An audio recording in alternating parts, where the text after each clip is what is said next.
former undisputed middleweight champion of the world, Jermaine Bad Intentions Taylor.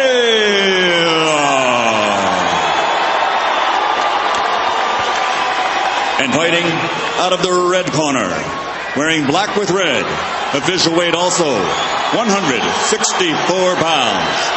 His professional record, a perfect one. 32 bouts, 32 victories, including 29 knockouts. He's the blue-collar fighting pride of Youngstown, Ohio. Title not on the line tonight. The middleweight champion of the world, Kelly, the Ghost Pavlik.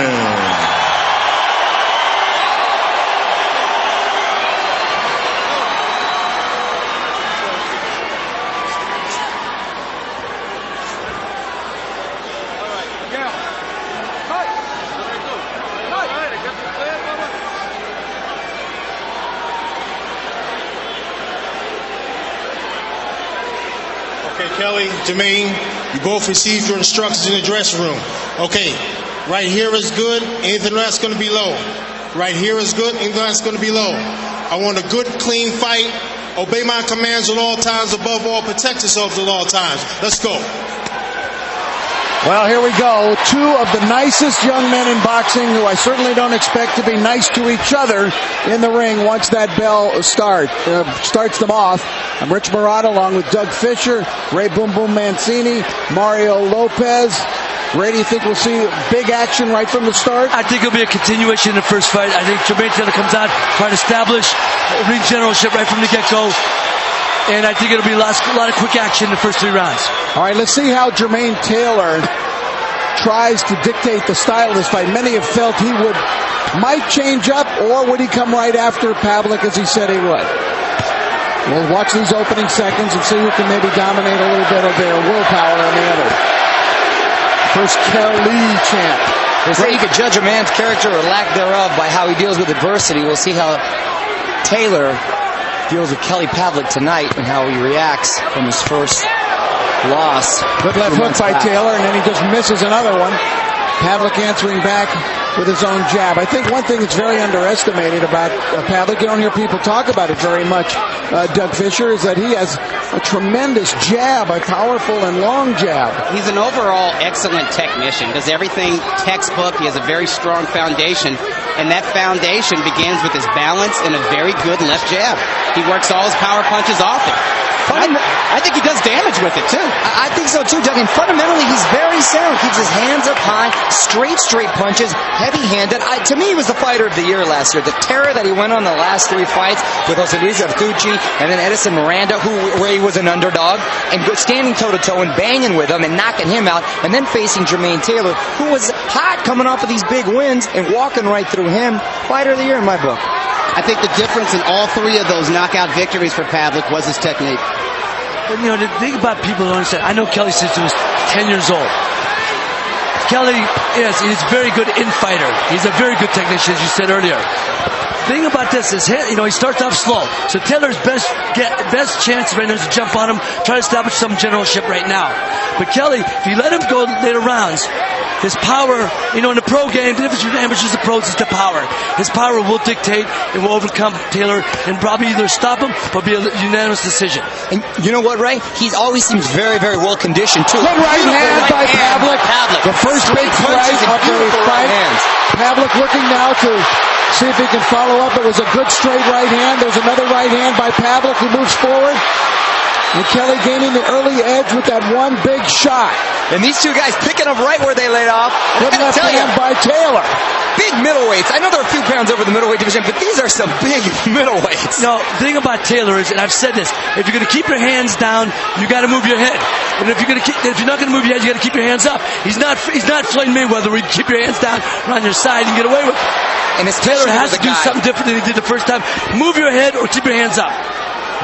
Are you surprised, Ray, that Taylor is not more aggressive in this first round than he is right now? Well, he felt Kelly's power. He knows Kelly's power, so he doesn't want to get over anxious.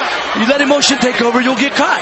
I thought Taylor was winning the round up until I think that was a big enough punch for Pavlik to get the round. But a very exciting round brings a lot of these fans to their feet. Wow. Go to his weak side. You're going to his strong side. Going to the right hand, baby. Now to the right side. Hey, stay behind your jab, son. Speed. Don't stay in the pocket. Once you get your punch off, flip. Like we talked about, we got him going backwards. Once that happens, we got it. But you got to stay busy. You got to keep your hands up. Don't get lazy in there. Beautiful. Come on. Take a deep breath. One more. Does anything feel good in that? Okay. No. A lot of very potent punches, but one really big one, Doug. Set up by that excellent jab, like you noted, and just a full force, straight right hand.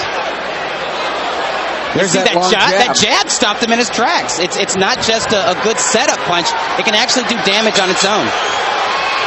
Round two, this was almost the round of doom for Kelly Pavlik in their first fight.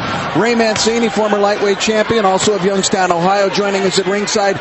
Ray, did you think that Kelly was going to be able to make it through that second round in their last fight? You know, when I saw him got up, when he got up from the knockdown, I thought his legs were fine. He wasn't, his legs weren't buckling. They weren't shaking. He was steady. When I didn't know if he was going to get out of it, is when the second time he got hit and he went stumbling across the ring. Right. All Taylor had to do was land one more punch. Hit him in the shoulder, hit him in the waist, and the referee would have stopped it there. He was hurt there.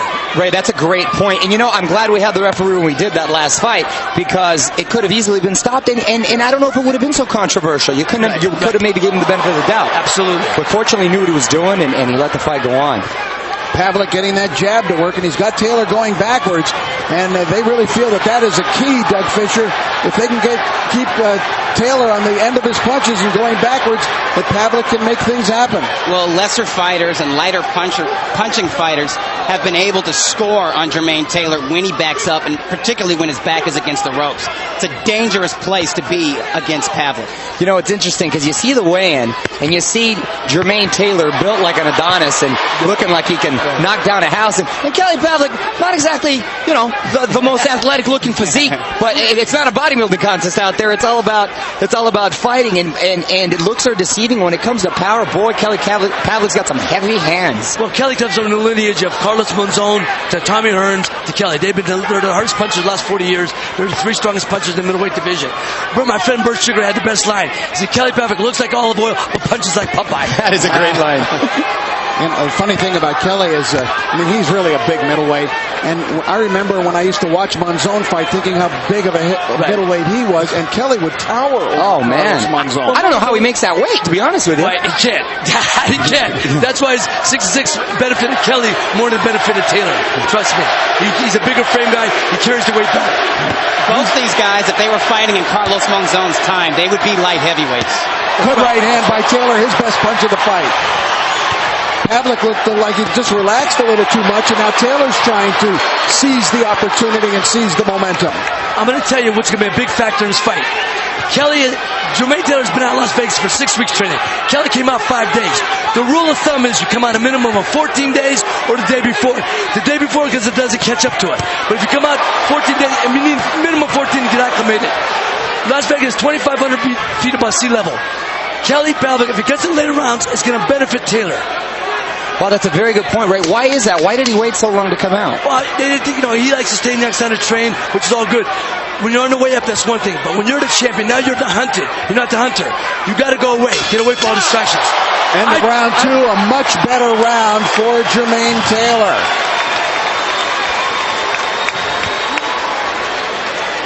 Okay? Give this kid some head movement and give this kid some fucking feints. All right? Pull the camera, boy. Come on. He ain't doing anything different, Kelly. He's right there. He's not doing anything different. Look for that damn body. Okay, when you get him to these ropes, bang, bang, bang. Another thing, Kelly, look at me. You got your...